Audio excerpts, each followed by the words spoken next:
Capítulo 13.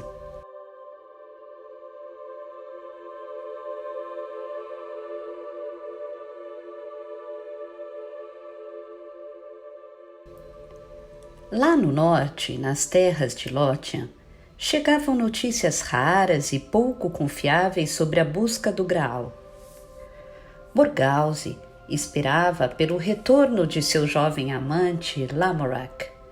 Então, meio ano depois, chegou a notícia de que ele havia morrido na busca. Não era o primeiro, ela pensou, e não seria o último a morrer por causa dessa loucura monstruosa, levando homens a buscar o desconhecido. Sempre achei que religiões e deuses eram uma forma de loucura. Veja o que fizeram com Arthur. E agora também levaram meu Lamorak, ainda tão jovem. Bem, ele se fora, e embora ela sentisse sua falta e sempre fosse sentir saudade dele à sua própria maneira, ele estivera a seu lado por mais tempo que qualquer outro, a não ser Lot. Não precisava se resignar à velhice e a uma cama solitária. Observou-se em seu velho espelho de bronze, enxugou as marcas das lágrimas e então se mirou de novo. Se já não era a beleza em flor que trouxera Lamorak encantado aos seus pés, ainda era uma mulher bonita, ainda havia homens bastantes na terra, e essa loucura da busca não poderia ter afetado todos eles. Era rica, rainha de Lothian, e tinha suas armas femininas. Ainda era bonita, com todos os dentes, embora precisasse escurecer as sobrancelhas e os cílios desbotados. Eles tinham uma cor acobreada, pálida agora. Bem, sempre existiram homens. Eram todos tolos e uma mulher inteligente podia fazer com eles o que quisesse. Não era uma tola como Morgana para se afligir sobre a devoção ou virtude, nem uma idiota reclamona como Gwyneth para sempre pensar em sua alma. De tempos em tempos, alguma história da busca, cada uma mais bizarra que a outra, chegava até ela.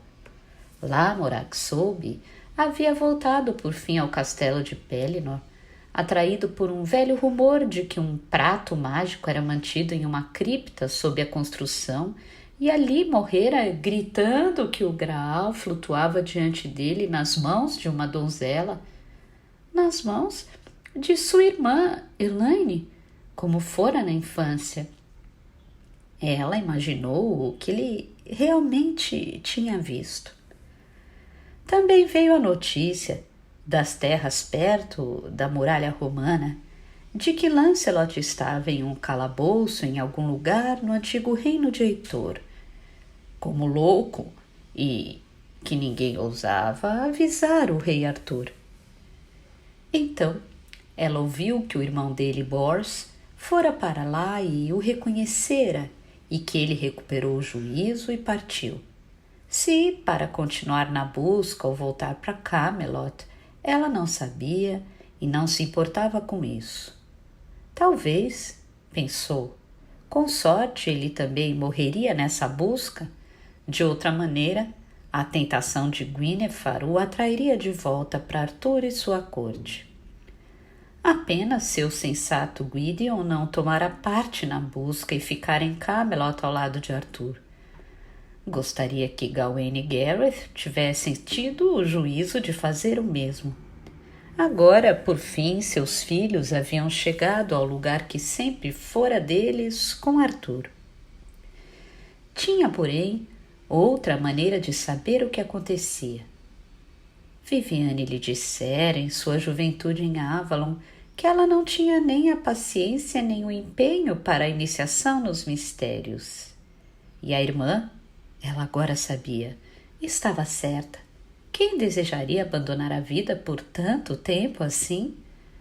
Por muitos anos acreditara que as portas da magia e da visão estavam fechadas para ela, a não ser por pequenos truques que havia aprendido sozinha.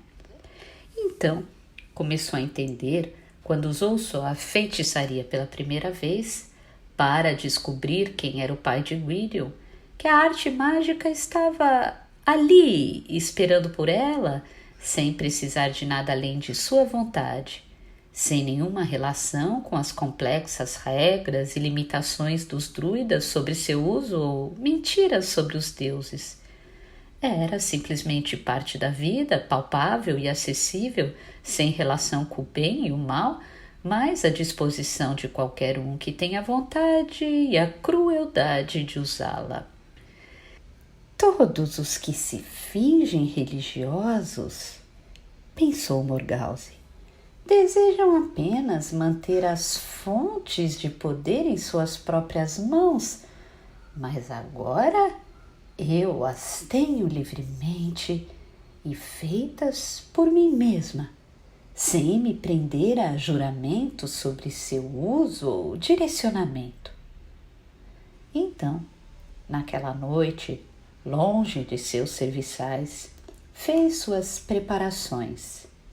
Sentiu uma comiseração apática pelo cão branco que trouxera e um momento de genuína repulsa ao cortar a garganta dele e colocar o prato para recolher o sangue quente.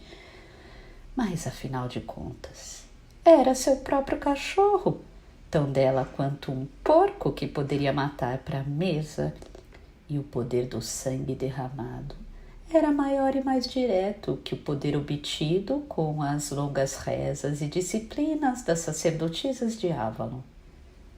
Diante da lareira, uma de suas criadas estava deitada, drogada e pronta dessa vez. Não uma pela qual tivesse afeição ou de quem realmente precisasse. Havia aprendido aquela lição quando fizera a última tentativa. Pensou com remorso na perda de uma boa fiandeira naquela ocasião. Ao menos essa não seria uma perda para ninguém, nem para a cozinheira, que tinha meia dúzia de ajudantes a mais do que precisava. Ainda sentia certa náusea com as preliminares. O sangue marcando as mãos e a testa era desagradavelmente grudento, mas tinha a impressão de que quase podia ver saindo do sangue como fumaça os fluxos finos do poder mágico. A lua tinha se reduzido até o brilho mais fino no céu e ela sabia que quem aguardava seu chamado em Camelot estaria pronto. No momento preciso em que a lua se moveu para o ponto certo do céu, derramou o resto do sangue no fogo e chamou alto 3 vezes. Morag! Morag! Morag! A mulher drogada ao lado da lareira. Morgause se lembrava vagamente de que seu nome era Becca ou algo assim. Se moveu, os olhos vagos ganhando profundidade e propósito, e por um momento, enquanto se levantava, parecia usar as vestes elegantes de uma das damas de companhia de Gwynethar. Sua fala, também, não era o dialeto grosseiro da moça do interior, mas o discurso cuidadoso de uma dama da corte do sul. Estou aqui a seu dispor. O que quer de mim, rainha da escuridão? Fale-me da corte. Como anda a rainha? Bastante solitária desde que Lancelot se foi, mas com frequência chama o jovem Gwydion para o seu lado. Ouviram-na dizer que ele é como filho que nunca teve. Acho que se esqueceu de que ele é filho da rainha Morgana, disse a garota, a fala cuidadosa, tão pouco condizente com o ajudante de cozinha de olhos vazios e mãos grosseiras em seu avental disforme de juta. Você ainda coloca o remédio no vinho dela na hora de dormir? Não é necessário, minha rainha, disse a voz estranha que soava através da moça da cozinha. As regras da rainha não aparecem há mais de um ano, então parei de dar-lhe a droga. Mas, de qualquer jeito, o rei vai muito raramente à cama dela. Então, o último medo de Morgause podia ser acalmado. Que, de algum modo, contra todas as probabilidades, Gwyneth tivesse uma criança para colocar a posição de Gwydion na corte em perigo. Além disso, os súditos do rei jamais aceitariam uma criança como soberano depois dos longos anos de paz do reino de Arthur. Nem ela imaginava Gwydion teria escrúpulo algum em dar fim a um pequeno rival indesejado. Mas era melhor não arriscar. O próprio Arthur, afinal de contas, escapara das conspirações de Lot e dela mesma e vivera para ser coroado. Eu esperei demais. Lot deveria ter sido rei dessas terras muitos anos atrás e eu, rainha. Agora, não há ninguém para me impedir. Viviane se foi, Morgana está velha. Gwydion me tornará rainha. Sou a única mulher a cujas palavras ele dará ouvidos. E quanto a Sir Mordred Morag? Ele tem a confiança da rainha, do rei? Mas a voz ficou mais grossa e pesada. Não posso ficar. Mordred está sempre com o rei. Uma vez ouvi o rei dizer a ele: Ai, minha cabeça dói. O que estou fazendo aqui? Ao lado da lareira? A cozinheira vai me esfolar viva. Era a voz idiota de Becca, fina e soturna, e Morgause soube que, lá em Camelot, Morag voltara ao seu sonho bizarro, no qual se encontrava face a face com a distante rainha de Lothian ou a rainha das fadas. Morgause pegou a vasilha de sangue, chacoalhando as últimas gotas restantes no fogo. Morag! Morag! Ouça-me! Fique! Eu ordeno! Minha rainha! Veio a voz distante e refinada. Sir Mordred tem sempre ao seu lado uma das damas da Senhora do Lago. Dizem que é parente de Arthur. Liliane, filha de Talisien? Morgause pensou. Não sabia que ela havia deixado Avalon, mas por que agora deveria ficar? Sir Modred foi nomeado capitão da cavalaria enquanto Lancelot estiver fora da corte. Há rumores. O fogo!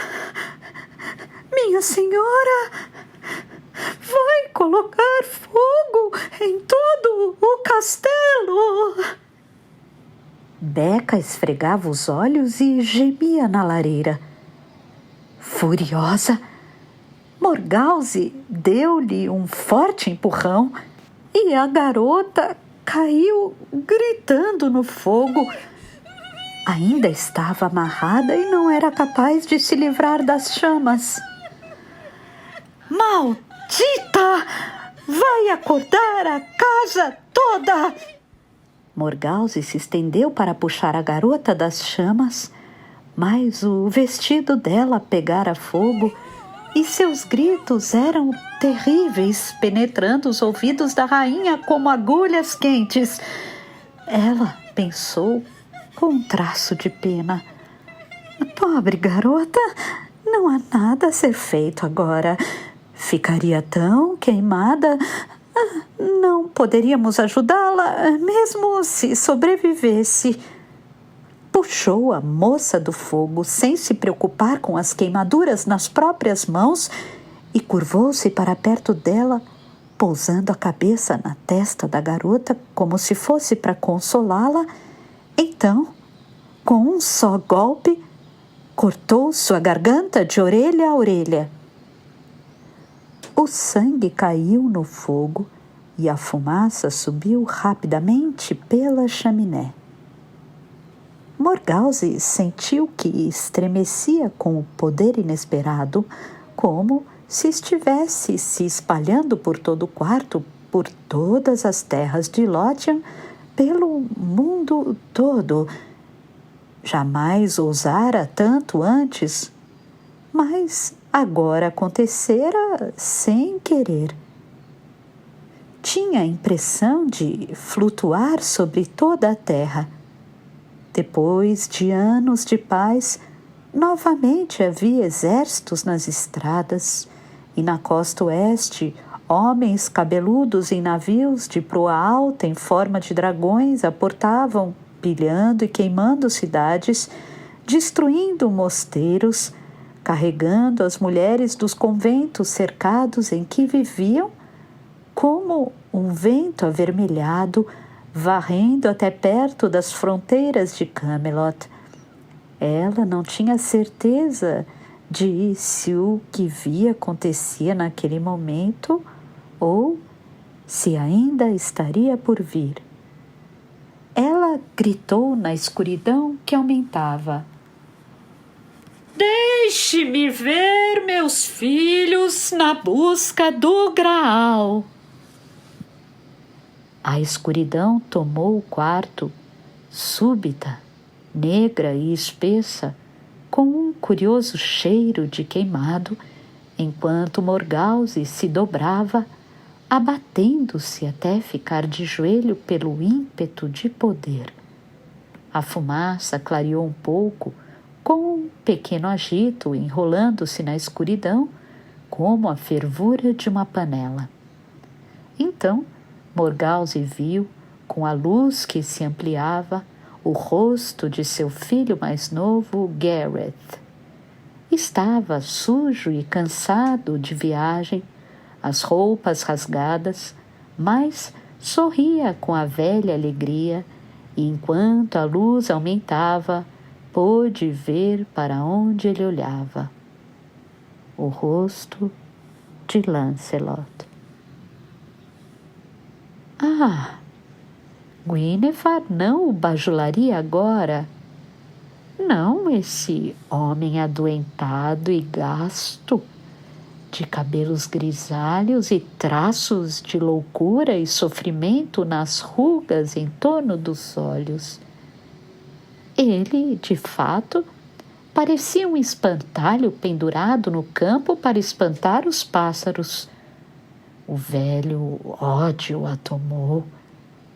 Era intolerável que seu filho mais jovem, o melhor deles, pensasse bem daquele homem, o amasse e o seguisse, como fizera quando era uma criança que conversava com cavaleiros de madeira. Não, Gareth! Ela ouviu a voz de Lancelot baixa no silêncio espesso do quarto. Sabe por que não voltarei à corte? Não falarei sobre a minha tranquilidade de alma, tampouco sobre a da rainha, mas jurei seguir o Graal por 1 ano e 1 dia. Mas isso é loucura! Que diabos é o Graal perto das necessidades de nosso rei? Jurei lealdade a ele e você também, anos antes de qualquer um de nós sabermos sobre o Graal. Quando penso em nosso rei Arthur na corte sem nenhum de seus homens fiéis, a não ser os que são aleijados, doentes ou covardes, às vezes me pergunto se foi obra do diabo, disfarçada de obra de Deus, que veio espalhar os companheiros de Arthur para longe dele. Lancelot disse em voz baixa: Sei que veio de Deus, Gareth. Não tente me tirar isso. E por um momento parecia que a luz da loucura novamente cintilava nos olhos dele.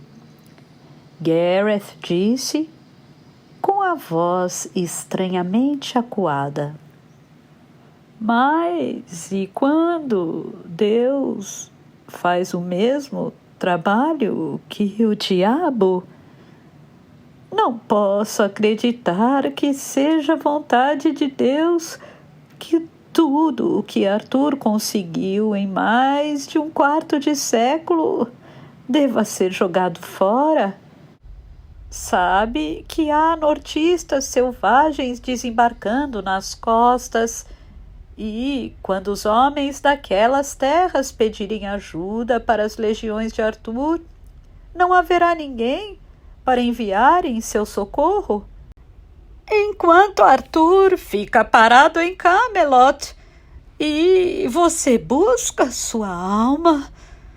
Lancelot, eu lhe imploro, se não vai voltar à corte, ao menos encontre Galahad e faça-o voltar para o lado de Arthur. Se o rei está velho e sua vontade enfraquece, que Deus não permita que tenha de dizer algo assim. Então, talvez seu filho possa ficar no lugar dele, pois todos os homens sabem que ele é o filho adotivo e herdeiro do rei. Galahad. A voz de Lancelot era sombria. Acha que tenho tanta influência sobre meu filho? Você e os outros juraram seguir o Graal por 1 ano e 1 dia. Mas eu viajei por um tempo com Galahad e sei que, no caso dele, como o próprio disse no outro dia, se preciso for, seguirá por toda a vida. Não! Gareth curvou sobre o cavalo e apertou os ombros de Lancelot. É isto que precisa fazer com que ele perceba, Lancelot. Você precisa voltar a Camelot a qualquer custo. Ah, Deus! Gwydion diria que trai o meu próprio sangue e eu o amo, mas como posso dizer isso até mesmo para você, meu primo, irmão de coração? Não confio no poder daquele homem sobre nosso rei. Os saxões que procuram Arthur sempre se encontram falando com ele, pensando nele como o filho da irmã de Arthur e, entre eles, você sabe, o filho da irmã é o herdeiro. Lancelot disse com um sorriso gentil. Lembre-se, então, Gareth, de que era assim mesmo com as tribos antes que os romanos viessem. Não somos romanos, eu e você. Mas não vai lutar pelos direitos de seu filho? Exigiu Gareth. Cabe a Arthur dizer quem deve sucedê-lo no trono, respondeu Lancelot. Se realmente haverá qualquer rei depois dele. Às vezes me parecia, quando vagava entre as visões de minha loucura. Não quero falar sobre isso, mas acho que talvez fosse algo um pouco parecido com a visão que uma escuridão cairá sobre esta terra quando Arthur se for. E então seria como se Arthur jamais tivesse existido. E quanto a seu juramento a Arthur, se deseja assim, Gareth, vou procurar Galahad o mais rápido que puder, pediu Gareth, e precisa persuadi-lo de que a lealdade dele com o rei está acima de todas as buscas, graals e deuses. Lancelot disse com tristeza. E se ele não quiser vir? Se não vier, então talvez ele não seja o rei de quem vamos precisar depois de Arthur. Nesse caso, estamos nas mãos de Deus, que ele nos ajude. Primo, e mais que irmão, disse Lancelot abraçando-o de novo. Estamos todos nas mãos de Deus, venha o que vier. Mas eu lhe juro, vou procurar Galahad e trazê-lo comigo para Camelot. Juro. E então a agitação e o brilho desapareceram. O rosto de Gareth desapareceu na escuridão e por fim ficaram apenas os olhos de Lancelot brilhantes e tão parecidos com os de Viviane, que por um momento Morgause sentiu que a irmã e sacerdotisa a olhava com uma careta de desaprovação, como se dissesse: Morgause, o que fez agora?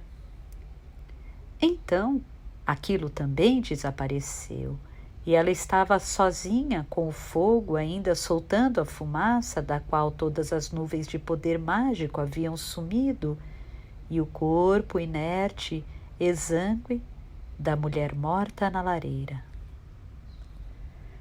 Lancelot, Lancelot, maldito seja!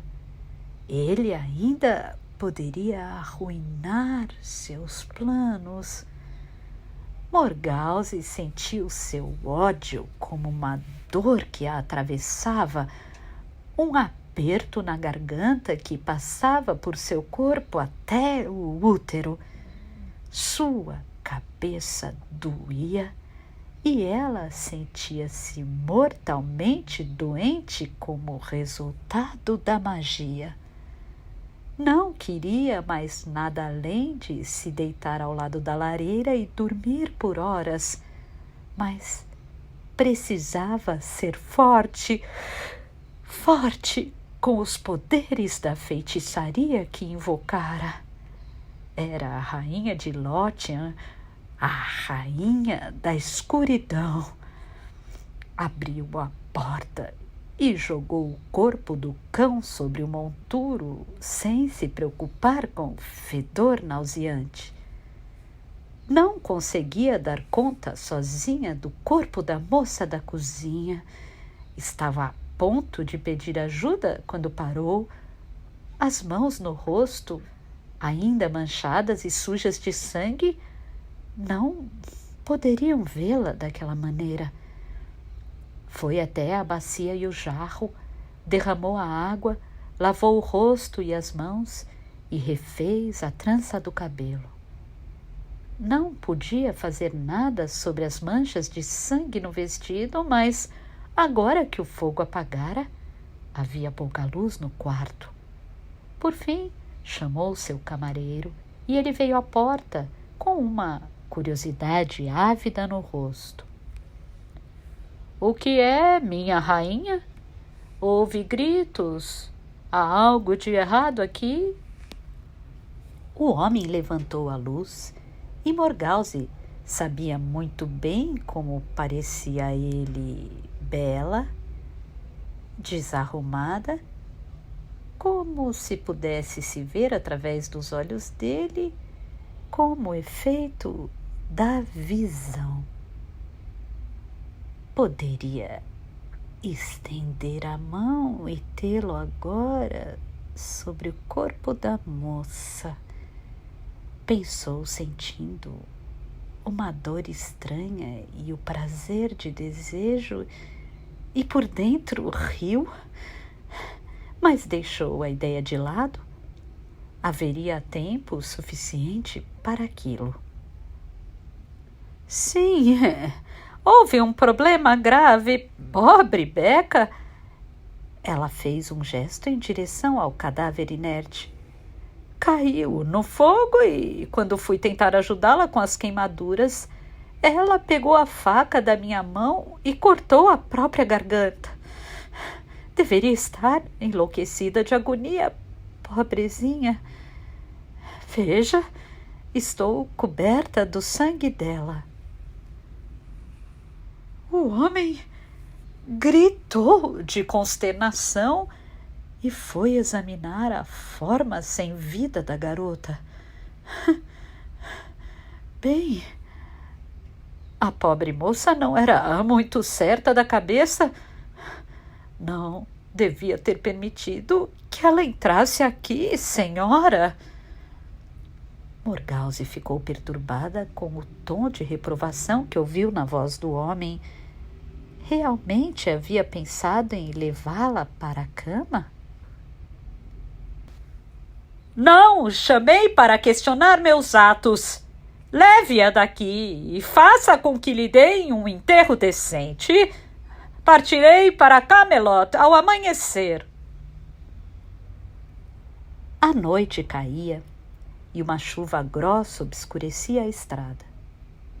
Morgause estava molhada e com frio e se irritou quando seu capitão da cavalaria se aproximou e perguntou: "Tem certeza, senhora, de que estamos na estrada certa?" Estava de olho nele havia meses. Seu nome era Cormac. Ele era alto e jovem e tinha o rosto parecido com o de um falcão e ombros e coxas fortes. Mas agora Morgause tinha a impressão de que todos os homens eram estúpidos. Teria feito melhor deixando Cormac em casa e liderando o séquito ela mesma. Mas havia coisas que nem mesmo a rainha de Lothian podia fazer. "Não reconheço nenhuma dessas estradas. Ainda assim, sei pela distância que percorremos que devemos estar perto de Camelot, a não ser que tenha de algum modo se perdido na neblina e estejamos indo para o norte de novo, Cormac." Em condições normais, teria agradecido por mais essa noite na estrada, em sua tenda, com todos os confortos que poderia ter, e talvez, quando todas as suas mulheres estivessem dormindo, esse Cormac para aquecer sua cama. Desde que encontrei o caminho da feitiçaria, todos os homens estão aos meus pés. Mas agora parece que não me importo com nenhum. Estranho. Não busquei outro homem depois que soube da morte de Lamorak. Estou ficando velha? Ela se encolheu com o pensamento e decidiu que teria Cormac naquela noite. Mas antes precisavam chegar a Camelot. Precisava agir lá para proteger os interesses de Gwydion e aconselhá-lo. Ela disse impacientemente: "A estrada deve estar aqui, idiota! Fiz essa jornada mais vezes do que os dedos das minhas 2 mãos.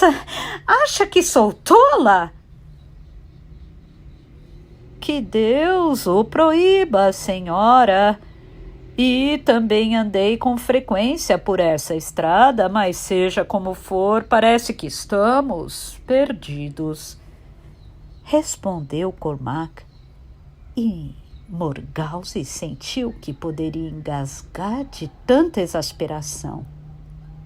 Refez mentalmente o caminho que percorrera tantas vezes vinda de Lothian, deixando a estrada romana e pegando o caminho bem conhecido ao longo dos pântanos para a Ilha Dragão, e então seguindo ao longo das montanhas até que chegassem à estrada para Camelot, que Arthur havia largado e repavimentado até que estivesse quase tão boa quanto a velha estrada romana. "E ainda assim, idiota, você conseguiu dar um jeito de perder a estrada de Camelot. Veja essas ruínas de muro romano. De um jeito ou de outro, estamos a meia hora de viagem da entrada para Camelot", repreendeu Morgause. Não havia o que fazer agora além de virar toda a caravana e já estava escurecendo. Morgause colocou o capuz sobre a cabeça e atiçou o cavalo vagaroso através do anoitecer acinzentado que caía. Naquela época do ano, deveria haver mais 1 hora de luz do sol, mas via apenas um brilho mínimo no oeste. "Ali está", disse uma de suas mulheres. "Veja, aquele grupo de 4 macieiras. Vim aqui um verão pegar mudas de macieiras para o jardim da rainha." Mas não havia estrada, apenas um pequeno caminho subindo uma colina descampada, onde deveria existir uma estrada larga e, além dela, mesmo através da neblina, deveriam brilhar as luzes de Camelot. Bobagem! Ela disse bruscamente. Por alguma razão, perdemos o caminho? Está tentando me dizer que não há mais que 4 macieiras no reino de Arthur? Ainda assim, onde a estrada deveria estar. Eu juro, resmungou Cormac, mas ele fez com que toda a fila de viajantes, cavalos e animais de carga se movesse e seguiram lentamente, a chuva caindo como se o fizesse desde o começo dos tempos e tivesse se esquecido de parar. Morgause estava cansada e com frio, ansiando por um jantar quente à mesa de Gwyneth, vinho quente e uma cama macia. E quando Cormac se aproximou novamente, ela perguntou irada: O que foi agora, idiota? Conseguiu perder o caminho de novo e deixar de ver uma estrada larga de carroças outra vez? Minha rainha, sinto muito, mas de alguma maneira, olhe, estamos de novo no lugar onde paramos para descansar os cavalos depois que saímos da estrada romana. Derrubei aquele trapo ali depois de usá-lo para limpar lama de uma das cargas. A ira dela explodiu. Algum dia houve uma rainha com tantos tolos malditos à sua volta? Precisamos procurar a maior cidade ao norte de Londinium por todo o país do verão? Ou devemos andar para cima e para baixo nessa estrada a noite toda? Se não podemos ver as luzes de Camelot no escuro, deveríamos ao menos ouvir seu barulho. Um castelo com mais de 100 cavaleiros, serviçais, cavalos e gados, os homens de Arthur patrulhando todas as estradas em torno. Tudo o que se move nessa estrada está à vista das torres de vigia dele. Mas, por fim, não havia nada a fazer além de acender as lanternas e virar para o sul novamente. A própria Morgause cavalgou na dianteira da fila ao lado de Cormac. A neblina e a chuva pareciam abafar todos os sons, inclusive os ecos, até que, através da água e da névoa, encontraram-se mais uma vez no trecho em ruínas do muro romano onde haviam virado antes. Cormac praguejou, mas também parecia assustado.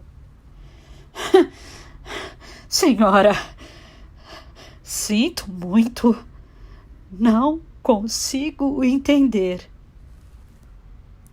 Danem-se todos vocês!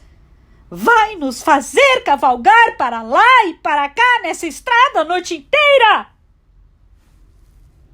Mas ela também reconheceu um muro em ruínas. Respirou fundo, resignada e exasperada ao mesmo tempo. Talvez, pela manhã, a chuva tenha parado e, se for preciso, poderemos retraçar nossos passos até o muro romano. Ao menos saberemos aonde chegamos. Se de fato chegamos a algum lugar e não fomos parar de algum jeito no país das fadas, murmurou uma das mulheres, fazendo o sinal da cruz furtivamente. Morgause viu o gesto, mas disse apenas: Chega disso! Já é ruim o suficiente estarmos perdidos na chuva e na neblina sem essa bobagem idiota. Bem, por que estão todos parados? Não podemos mais viajar esta noite. Apressem-se para montar o acampamento aqui e de manhã saberemos o que fazer. Pretendia chamar Cormac para ficar com ela, ainda que somente para não ter tempo para aquele medo que começava a tomar conta dela. Teriam realmente saído do mundo real e entrado no desconhecido? Ainda assim, ela não o chamou, deitando-se sozinha e desperta entre suas mulheres, inquieta, retraçando mentalmente todos os passos da jornada. Não havia um barulho na noite, nem mesmo os gritos dos sapos nos pântanos. Não era possível perder toda a cidade de Camelot. Ainda assim, havia desaparecido. Ou fora ela mesma, com todos os seus homens, mulheres e cavalos, quem desaparecera no mundo da feitiçaria? E a cada vez que chegava àquele ponto de pensamentos, desejava não ter deixado que sua raiva tivesse levado a colocar Cormac para vigiar o acampamento. Se ele estivesse deitado ao lado dela, não teria aquela sensação terrível de que o mundo de algum jeito estava deslocado de forma insana. Várias vezes tentou dormir e se pegou olhando inquieta e totalmente desperta para a escuridão. Em algum momento da noite a chuva parou. Quando o dia raiou, embora uma névoa úmida se levantasse em toda parte, o céu estava sem nuvens. Morgause acordou de um cochilo agitado, um sonho com Morgana, grisalha e velha, olhando em um espelho como o seu, e saiu de seu pavilhão, esperando olhar para cima da colina e descobrir que Camelot estava de fato onde deveria estar, a estrada larga levando às torres do castelo de Arthur, ou então que se encontravam em alguma estrada desconhecida, claramente a milhas e milhas de onde deveriam estar. Mas estavam acampados ao lado das ruínas do muro romano, que sabia estar a cerca de 1 milha ao sul de Camelot. Enquanto homens e cavalos se preparavam para a viagem, olhou para o morro onde o castelo deveria ficar, mas a colina era verde, tomada por mato e monótona. Viajavam lentamente pela estrada enlameada, com os vários rastros de onde andaram indo e vindo durante metade da noite. Um rebanho de ovelhas pastava no campo, mas quando um dos homens de Morgause foi falar com o pastor, o homem se escondeu atrás de um muro de pedras e não queria sair. — É essa a paz de Arthur? Perguntou-se Morgause em voz alta. — Creio, minha senhora, disse Cormac, que deve haver algum encantamento aqui. Seja onde for, não é Camelot. — Então, em nome de Deus, o que é? Perguntou Morgause. Mas ele apenas murmurou. — Em nome de Deus, realmente? O quê? E não deu mais resposta a ela. Morgause olhou para cima de novo, ouvindo o choramingo apavorado de uma de suas mulheres. Por um momento, foi como se Viviane falasse novamente em sua mente, dizendo que Morgause jamais acreditara de fato que Avalon entrara nas brumas e que, se alguém fosse para lá, druida ou sacerdotisa, e não soubesse o caminho, chegaria apenas à ilha de Glastonbury, que pertencia aos padres. Podiam retraçar o caminho até a estrada romana, mas Morgause sentia um curioso medo crescente. Descobririam que ela também havia desaparecido, que Lothian desaparecera, que estava sozinha na face da terra com esses poucos homens e mulheres. Estremecendo, recordou-se de umas palavras das Escrituras que ouviu do padre de Gwynethar sobre o fim do mundo. Digo-vos, 2 mulheres estarão moendo juntas, uma será tomada e a outra deixada. Camelot e todos os seus habitantes teriam sido levados para o céu cristão? O mundo havia acabado com alguns retardatários como ela, deixados para vagar sobre a face desse mundo devastado? Mas não podiam ficar ali olhando para o caminho vazio. Ela disse: vamos retraçar nossos passos até a estrada romana. Se, pensou, ela ainda estiver lá, se houver alguma coisa lá. Teve a impressão, ao olhar para as brumas subindo como uma fumaça mágica dos pântanos, de que o mundo desaparecera e que até o sol nascente era desconhecido. Morgause não era uma mulher fantasiosa. Disse a si mesma que era melhor se mexer e tentar voltar do que ficar ali naquele silêncio sobrenatural. Camelot era real, um lugar no mundo real. Não poderia desaparecer totalmente.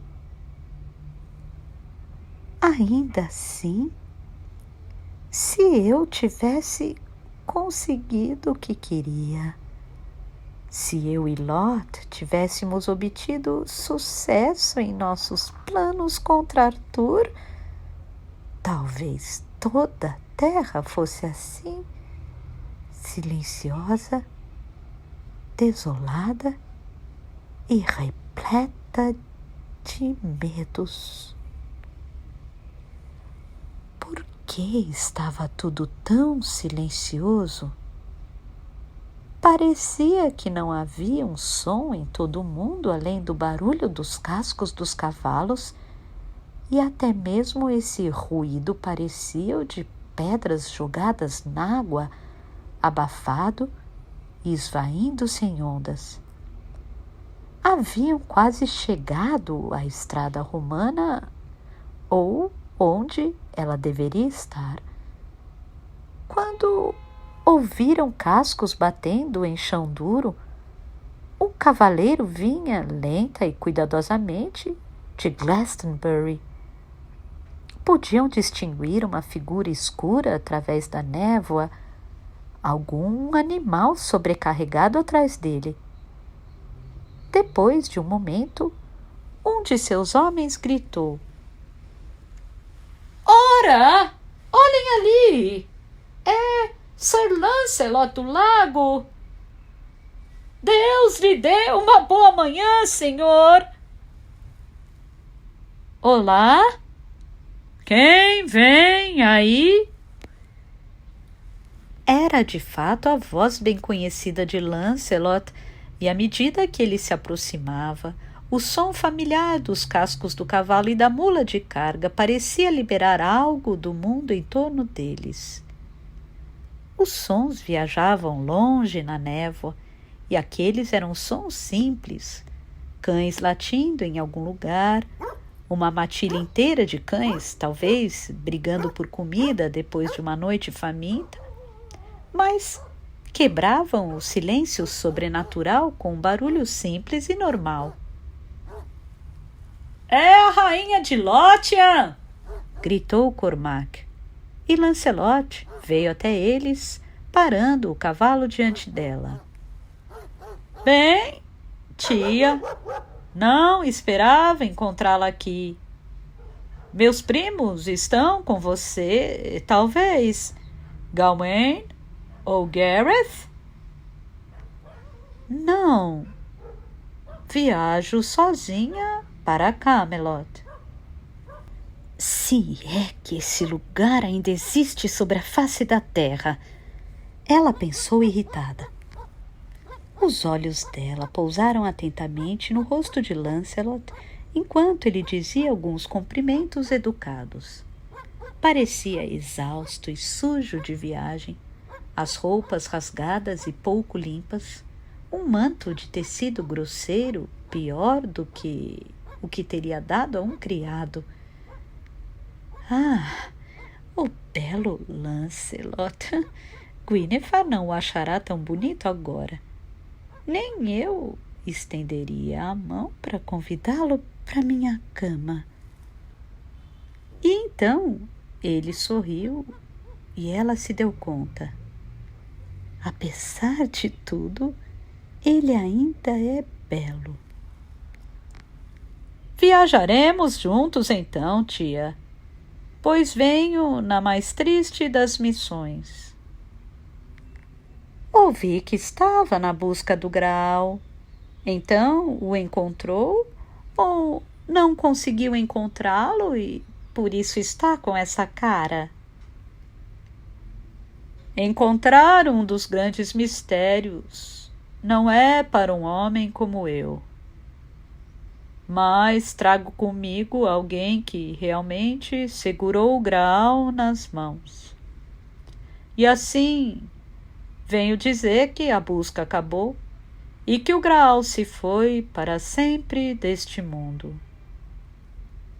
E então, Morgause viu que na carga da mula, coberto e amortalhado, estava o corpo de um homem. Ela sussurrou.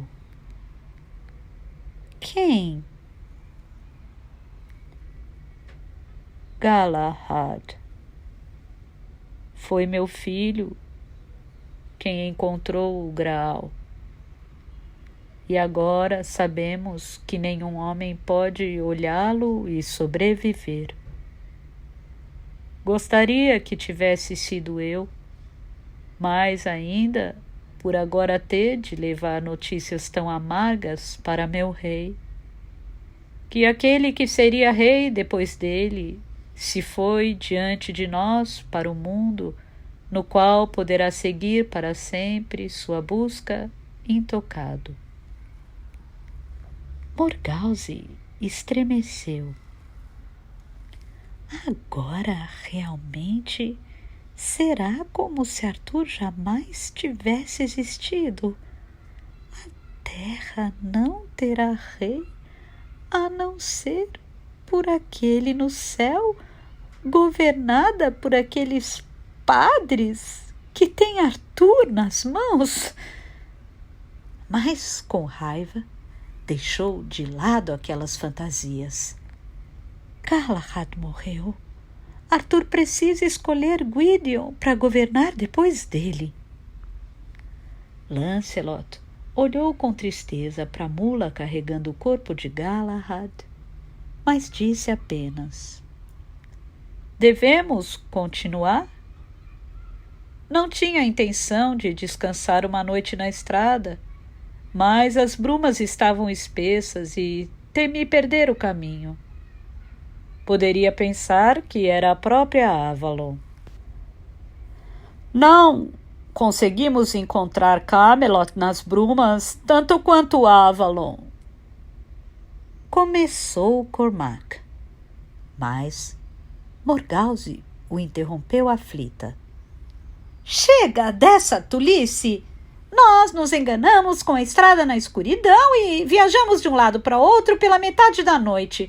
Também temos pressa de chegar a Camelot, sobrinho. Um Um ou dois de seus homens conheciam Lancelot e tinham conhecido Galahad, e agora se aglomeravam em torno do corpo com expressões de compaixão e palavras bondosas. Lancelot ouviu tudo o que tinham a dizer com o rosto triste, e então, com poucas palavras, terminou aquilo. Mais tarde, meus rapazes, haverá tempo suficiente para lamentações. Não estou com pressa, Deus sabe, de levar uma notícia dessa para Arthur, mas atrasá-la não a tornará melhor. Vamos continuar. A névoa estava desaparecendo rapidamente, enquanto o sol ganhava altura. Saíram pela estrada pela qual Morgause e seus homens foram de um lado para outro por horas procurando Camelot, mas antes que chegassem muito longe, houve outro som que quebrou o silêncio estranho daquela manhã assombrada. Era o toque de uma corneta, claro e suave, vindo das alturas de Camelot, e diante dela, no grupo de 4 árvores, larga e inconfundível sob a luz do sol que aumentava, estava a estrada de carroças construídas pelos homens de Arthur para as legiões dele. Pareceu apropriado que o primeiro homem que Morgause visse em Camelot fosse seu filho Gareth. Ele se aproximou para questioná-los nos grandes portões do castelo. Então, reconhecendo Lancelot, correu para o amigo. Lancelot se atirou precipitadamente do cavalo, envolvendo Gareth em um abraço apertado e disse: Então, primo, é você. Sim, sou. Kai está velho e manco demais para vigiar as muralhas de Camelot hoje em dia. Ah, é um bom dia aquele em que você volta a Camelot, meu primo. Mas vejo que não encontrou Galahad Lance. Ah, eu o encontrei, disse Lancelot com tristeza, e o rosto aberto de Gareth, ainda infantil apesar da barba cheia, foi atingido por desespero quando ele olhou para a forma de um homem morto sob a mortalha. Preciso dar a notícia a Arthur imediatamente. Leve-me até ele, Gareth. Gareth baixou a cabeça, a mão pousada no ombro de Lancelot. Ah, hoje é um dia maligno para Camelot. Disse isso antes. Me parecia que o Graal era obra de algum demônio, não de Deus. Lancelot balançou a cabeça e Morgause teve a impressão de que algo brilhava através dele, como se seu corpo fosse transparente e através de seu sorriso triste havia alegria escondida. Não, meu caro primo, precisa tirar isso da mente para sempre. Galahad teve o que Deus lhe deu e que Deus nos ajude, todos nós o tenhamos. Mas seus dias acabaram e ele está livre do destino humano. O nosso ainda virá, caro Gareth. Que Deus permita que o enfrentemos com tanta coragem quanto ele. Amém para isso, disse Gareth, e para a surpresa horrorizada de Morgause, fez o sinal da cruz. Então, com um sobressalto, olhou para ela. Mãe, é você? Perdoe-me. É a última pessoa que esperava encontrar com Lancelot. Ele se curvou sobre a mão dela com um beijo diligente. Venha, senhora, deixe-me chamar um camareiro e levá-la até a rainha. Ela a receberá entre suas damas enquanto Lancelot estiver com o rei. Morgause se permitiu ser guiada, perguntando-se agora por que havia vindo. Em Lothian, governava como rainha por seu próprio direito, mas ali em Camelot só poderia sentar-se entre as damas de Guinevere e não saberia mais sobre o que acontecia do que aquilo que um de seus filhos achasse por bem lhe dizer. Ela disse ao camareiro: diga a meu filho Gwydion, Sir Mordred, que a mãe dele chegou e peça a ele para vir até mim assim que puder.